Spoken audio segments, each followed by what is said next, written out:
Number 3. YouTube. Katulad ng vlogging, ang YouTube ay isang online platform na kung saan ay pwede kang magbahagi ng impormasyon in video format. Ang kagandahan sa YouTube ay wala kang babayaran kung plano mong magsimula. Mataas ang success rate dahil sa dami ng user na pwedeng manood ng iyong videos. At once na-meet mo na ang requirements ni YouTube for monetization, pwede ka nang kumita ng pera galing sa mga ads ng iyong video. Ang puhunan mo lang dito ay creativity at consistency. Marami ng mga naging successful at nakilala dahil sa YouTube, gaya na lang nina PewDiePie, Logan Paul at ang local YouTuber na kilala ng karamihan na si Kong TV. Kaya kung meron kang talent o skill sa isang bagay, subukan mong ibahagi ang iyong mga kaalaman sa YouTube at maging consistent hanggang sa dumating ang araw na marami na ang makakadiskubre ng iyong channel at manood ng iyong mga videos. Number 4. Affiliate Marketing.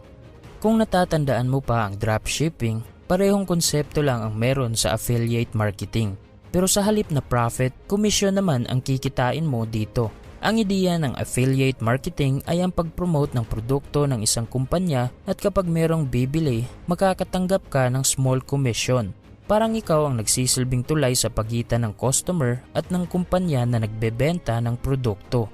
Halimbawa, si Paul ay merong YouTube channel at ang content niya ay mga tech reviews. Sa bawat video niya, meron siyang affiliate link na kapag pinindot ng kanyang viewer ay direct itong mapupunta sa store na nagbebenta ng produkto. At kapag successful na nabili ng customer ang produkto na yon, meron siyang matatanggap na pera. The more na marami ang bibili, malaki rin ang kanyang commission. Mga common na affiliate marketing channels ay ang mga influencer, blogger at YouTuber.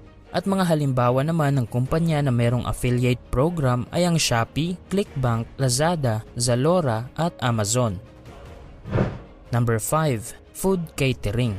Isa sa mga negosyong palaging patok ay ang food business. Dahil hindi nawawala ang pagkain sa araw-araw na pangangailangan, malaki ang opportunity upang magsimula ng food catering business. Ang food catering business ay isa sa mga negosyong malaki ang posible mong kikitain kahit maliit lang ang iyong puhunan.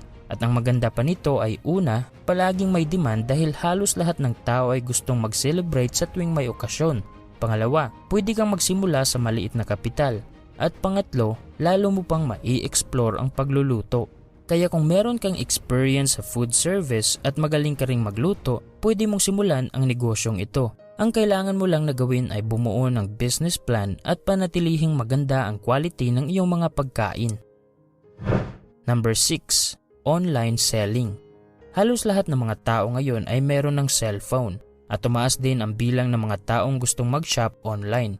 So ang isa sa mga epektibong pamamaraan kung gusto mong kumita ng ekstrang pera ay ang magbenta online.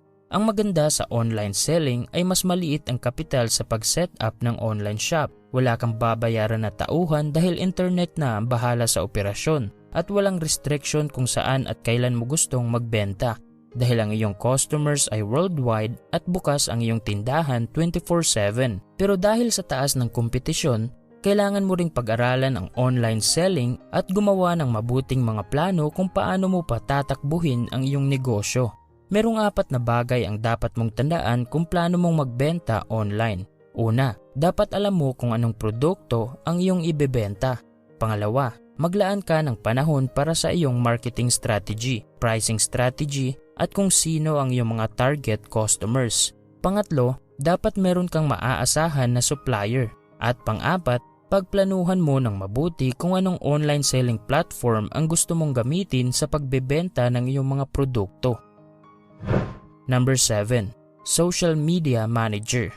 Kung ikaw ay meron namang alam tungkol sa SEO, copywriting at magaling mag-research ng napapanahong topic, nababagay sa iyo na pasukin ang pagiging social media manager. Maraming influencer, content creator at entrepreneur na walang oras at skills kung paano palakihin ang kanilang brand, kaya willing sila na mag-hire ng mga social media manager. Ang maganda sa pagiging social media manager ay hindi masyadong time-consuming ang pagtatrabaho. Kaya mo itong gawin kahit nasa bahay ka lang at maganda rin itong gawing secondary source of income. Number 8. Freelancing. Kung ayaw mo ang ideya na magtrabaho sa isang kumpanya at ayaw mo rin na meron kang boss, nababagay sa iyo ang freelancing. Ang kailangan mo lang sa freelancing ay laptop o computer at malakas na internet connection. Ang maganda sa pagiging freelancer ay konting oras lang ang ilalaan mo sa pagtatrabaho. Meron kang control sa iyong income dahil nakadepende sa iyo kung magkano ang gusto mong ibigay na halaga sa iyong serbisyo at mas lalo mo pang mapapalawak ang iyong mga kaalaman. Mga iilang halimbawa sa trabaho ng mga freelancer ay virtual assistant, graphic design, customer service, copywriting at photography. Mga halimbawa naman ng freelancing platform ay ang Upwork, Fiverr at ang local platform na onlinejobs.ph.